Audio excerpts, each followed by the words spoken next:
정유라 씨가 거짓말을 하는 정황들이 지금 하나둘 좀 드러나고 있지 않습니까? 아까 김광삼 변호사 잠깐 언급을 해주셨는데 어릴 적 보고 박근혜 전 대통령 안 봤다 이렇게 얘기했었던 그녀의 말이 바뀌었습니다. 어제 영장 기각 후의 인터뷰 내용 들어보시겠습니다.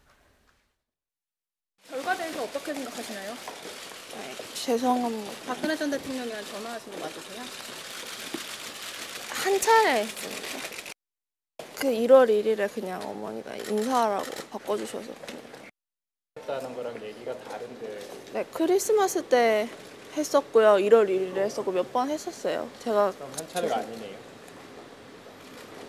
한 두세 차례 됩니다. 제가 검찰 조사에도 그렇게 말씀드렸고 법원에서도 그렇게 말씀드렸어요. 네. 얘기가 계속 바뀌는데 예전에는 박근혜 전 대통령 어릴 적 보고 뭐 안 봤다 했는데 조금 전에도 한 차례 통화를 했다 하다가 기자가 질문을 하니까 뭐 명절 때도 했고 크리스마스 때도 했고 한 두세 차례 된 것 같다 이렇게 얘기를 하고 있습니다. 말이 바뀌죠. 예. 그런데 처음에 강제 송환돼가지고 인천공항에 들어올 때 그 굉장히 말을 잘했어요. 네. 그래서 그 부분에서 또 많은 시청자들이나 국민들이 뭐 저렇게 어린애를 좀 처벌할 필요가 있을까? 예. 그리고 굉장히 솔직하게 얘기한다고 했는데 그것이 또 안민석 의원이 주장한 것처럼 더불어민주당의 안민석 의원이 주장한 것처럼 검찰이나 언론에 대해서 굉장히 훈련을 받고 왔다. 그런 얘기를 했었는데 네. 지금 검찰에서 첫 영장 기각이 된 다음부터 조사한 내용과 관련해서 쭉 나오는 걸 보면 굉장히 거짓말을 많이 하고 있다는 생각이 많이 들죠. 더군다나 박근혜 전 대통령도 정유라를 뭐 초등학교 때 봤다. 그리고 그렇죠. 그리고 뭐 알지 못한다. 그리고 이름까지 개명한 거 몰랐다. 이렇게 얘기하고 있거든요. 그런데 지금 통화한 때가 뭐 크리스마스 1월 1일 뭐 명절 때단 말이에요. 네. 그러면 되게 명절 때는 가장 가까운 사람끼리 통화하는 거 아니겠습니까? 네. 그 시점을 보면 또 독일에 있을 때단 말이에요. 예. 그러면 박근혜 전 대통령, 최순실 씨 그리고 그 가운데 이제 정유라 씨가 있다는 걸 입증을 한다고 할 수밖에 없고요.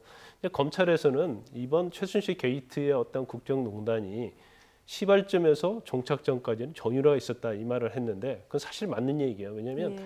처음에 국정농단 게이트가 어떻게 시작이 됐냐면 2013년도 4월에 승마에서 우승을 못하면서부터 시작되지 않습니까? 그래서 문체부랄지 어떤 직원들에 대해서 좌천선 이상 사정 한파를 하다가 결국 특검에서 그리고 검찰 특수본 2기에서 조사할 때까지 끝날 때까지는 뇌물이었는데 그 뇌물 자체는 사실은 정유라를 위한 뇌물이었어요. 네. 그렇기 때문에 가장 중점에 서 있음에도 불구하고 검찰의 영장 청구가 이제 기각이 됐기 때문에 뭐 다시 영장 청구기는 좀 어려울 것으로 어려울 것 보이고요. 같고. 아마 이게 근데 박근혜 전 대통령이랑 통화를 했다는 것 이게 검찰에서 정유라 씨가 진술을 한 거죠.